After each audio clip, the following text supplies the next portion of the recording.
আসসালামু আলাইকুম ওয়া রাহমাতুল্লাহ। সুপ্রিয় দর্শক, কাছে এবং দূরে দেশে প্রবাসে, আমি সুন্দর সব থেকে চলে আসলাম আলাউদ্দিন বিন কফি।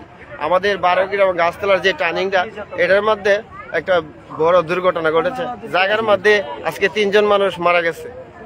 এই জন্য যাত্রীগুলো ছিল হজ যাত্রী, কিন্তু আমাদের ড্রাইভার ভাইদের অসতর্কতা এবং গাফলতির কারণে এই ঘটনাটা ঘটেছে। আমি আপনাদেরকে গাড়িগুলো যে সমস্যা হয়েছে, এই যে এটা খুব শক্তিশালী গাড়ি, এই গাড়িটা খাদে পড়ে। আরেকটা গাড়ি আছে একবারে যাত্রা ভাই আপনার নিচে পড়ে গেছে। যারা জীবিত আছে তারা আশঙ্কাজনক এবং মৃত্যুর সাথে তারা সঞ্জাল হচ্ছে। এই যে দেখেন গাড়িটা মাছের গাড়ি, আর যে মাইকো ছিল, এই মাইকোটা খুব ভয়ঙ্কর অবস্থা। আমার এই লাইভটা যারা দেখবেন আপনারা সতর্ক হবেন। আমার এই লাইভ করার উদ্দেশ্য একটা, ড্রাইভার ভাইদেরকে সতর্ক করা। আপনাদের একটা দুর্ঘটনা সারা জীবনের কান্না।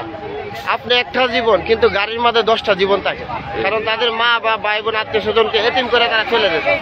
কিন্তু আপনি যদি 2 ঘন্টা সময় লেট করেন তাতে কোনো সমস্যা নাই, কিন্তু আপনার এই অবহেলার কারণে তাদের জীবনটা চলে গেছে। একটা বাচ্চা সাথে মারা গেছে।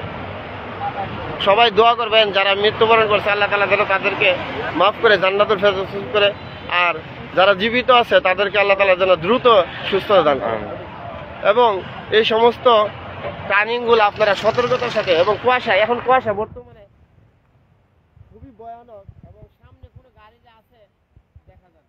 এই জন্য আপনারা আস্তে আস্তে রিল্যাক্সে গাড়ি চালাবেন, এবং আমার লাইভটা যারা দেখবেন শেয়ার করবেন, আর এই ভবিষ্যতের জন্য এই দুর্ঘটনার শিকার কেউ না হতে হয়।